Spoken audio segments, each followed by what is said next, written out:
अब्दुल कलाम जी केवल एकमात्र ऐसे राष्ट्रपति थे जो 2 सूटकेस से भवन में गए थे और निकलते वक्त 2 ही सूटकेस लेकर के भवन से वापस आए थे। उनकी कुल संपत्ति में क्या था? कुछ नहीं था। एक रामेश्वरम में उनका पैतृक घर जो उनके पिता ने बनाया था, 2500 उनकी किताबें, एक वीणा जिसको बजाने में उनको बड़ा आनंद आया करता था, वीणा बहुत बजाते थे, एक उनकी कलाई की घड़ी, एक सीडी प्लेयर जिसमें वो भजन सुना करते थे, एक लैपटॉप था, 6 कमीजें जिनमें 3 तो डीआरडीओ की दी थी, 3 उनकी खुद की थी, 4 पेंट थी टोटल जो 2 डीआरडीओ की दी थी, 2 उनकी खुद की थी, 3 सूट थे और 1 जोड़ी जूता। हाँ, लेकिन उनके पास खास बात क्या थी? 40 डॉक्टरेट थी। खुद पीएचडी की पढ़ाई कभी नहीं करी, कोई मेडिकल पीएचडी की पढ़ाई नहीं करी, पर जिस यूनिवर्सिटी जाते थे लोग उन्हें डॉक्टरेट देते थे। लॉ, इंजीनियरिंग, साइंस, कितनी तरह की doctorate, Padma Bhushan, Padma Vibhushan, Bharat Ratna, Veer Savarkar award, Ramanujan award, कई प्रकार के इनको अवार्ड मिले। उनकी एक खास बात मैं जरूर बताना चाहूंगा, हालांकि वो मुसलमान थे लेकिन वेजिटेरियन थे। उनका बड़ा प्रेम था। एनिमल्स आर एंजल्स विद फर। पक्षी जगत पर्यावरण का सूचक होता है। कलाम जी क्या कहते थे? वो पर्यावरण का सूचक है और अगर वो मुसीबत में है तो समझ लेना कि अब हमारे भी बुरे दिन दूर नहीं है। एक बार उनको जो डीआरडीओ की उनकी दीवार हुआ करती थी ना बाउंड्री की, तो उनको बोला गया सिक्योरिटी के लिए कांच वांच लगा दो। बोला बिल्कुल नहीं, ये बर्ड्स के लिए बड़ा हार्मफुल हो सकता है। उन्होंने मना कर दिया। और जिस समय वो प्रेसिडेंट बने थे, बाद में जब वो राष्ट्रपति भवन के अंदर मुगल गार्डन में जब वॉक किया करते थे ना, तो वो एक मोर को देखा जो ना मुंह खोल पा रहा ना बंद कर पा रहा है। स्पेशली उन्होंने वेटनरी डॉक्टर को बुला के देखा तो देखा मोर के गले में ट्यूमर है, ना मुंह खोल पा रहा है ना मोर मुंह बंद कर पा रहा है। उन्होंने इसका इलाज कराया। एक लीडर की महानता का इसी बात से पता चलता है कि वो किन लोगों की मदद कर रहा है जो बदले में उन्हें कुछ नहीं दे सकते।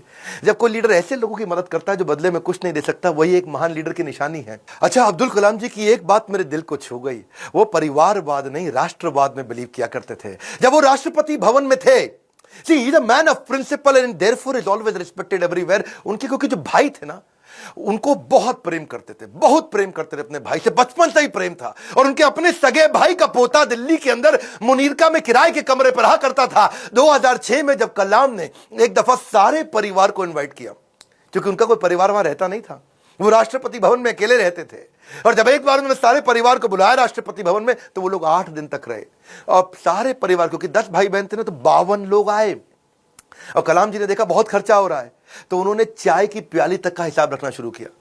सब लोगों को उन्होंने अजमेर शरीफ प्राइवेट बस करके भेजा, उसका भी हिसाब रखना शुरू किया। उन्होंने अपने अकाउंटेंट से सारा हिसाब बनवाया और बोला कि ये कितना बना, तो देखा 3,52,000 रुपए का चेक उन्होंने अपनी तनख्वाह से काट के दिया। और क्या कहा कि राष्ट्रपति भवन की जिम्मेदारी केवल राष्ट्रपति की होती है, पूरे परिवार की नहीं होती है। अब्दुल कलाम जी इतने विनम्र व्यक्ति थे। विनम्रता ताज के बिना राजसी गौरव है, वो ऐसी चीज है। महान व्यक्ति की महानता ही उसकी नम्रता है। डॉक्टर कलाम को एक बार आईआईटी बीएचयू के अंदर चीफ गेस्ट के रूप में इनवाइट किया गया, और जब वहां पे आए तो वहां पे 7 कुर्सियां थी। बीच वाली कुर्सी थोड़ी ऊंची थी, और जो बीच वाली कुर्सी ऊंची क्योंकि वो राष्ट्रपति थे, उनको बैठना था। उन्होंने बोला ना ना ना, कुर्सी हटाओ, बराबर की कुर्सी लगाओ। तो बोले नहीं सर, ये स्पेशल कुर्सी है हमारे चीफ गेस्ट के लिए। तो वो समझ गए कि चीफ गेस्ट कौन होते हैं भैया, जो एजुकेशन में महागुरु है वही है। तो उन्होंने वाइस चांसलर को बोला आप आइए बैठिए। वाइस चांसलर घबरा गए, बोला राष्ट्रपति आप हैं, you are the first person of our country, आप बैठेंगे। बोला बिल्कुल नहीं। फिर उन्होंने अपनी कुर्सी हटवाई, बराबर की कुर्सी पे बैठे। कलाम जी ऐसे थे, ईमानदारी एक जादुई गुण है। यदि आपका हृदय ईमान से भरा है तो शत्रु का पूरा संसार आपके साथ खड़ा है। कहते हैं कि कोई भी पैतृक संपत्ति, माता पिता की दी हुई कोई भी पैतृक संपत्ति ईमानदारी के बराबर आपको अमीर नहीं बना सकती। सबसे ज्यादा अमीर व्यक्ति वही जो ईमानदार है। पूरा संसार आपके साथ खड़ा है। कलाम साहब तो एवर यूथफुल थे। 70 साल की उम्र में youth icon of the year का अवार्ड उनको मिला।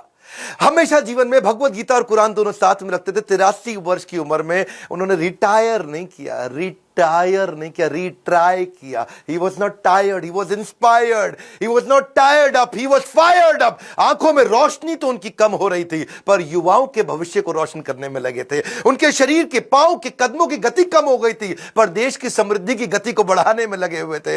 एक असाधारण, एक अनोखा, अस्वाभाविक, अलौकिक व्यक्तित्व के 2015 में हमेशा के लिए हमको अलविदा करके चले गए। और कहां गए? उसी IIM शिलोंग के अंदर आखिरी लेक्चर देते वक्त जैसे क्षत्रिय अपने युद्ध के मैदान में लड़ाई करते हुए वीर गति को प्राप्त करता है, ऐसे ही IIM शिलोंग के अंदर लेक्चर देने के बाद तुरंत वहीं लेक्चर देते वक्त जो कल था वो आज नहीं है, जो आज है वो कल नहीं होगा, वैसे ही इस ब्रह्मांड में दूसरा कोई कलाम नहीं होगा।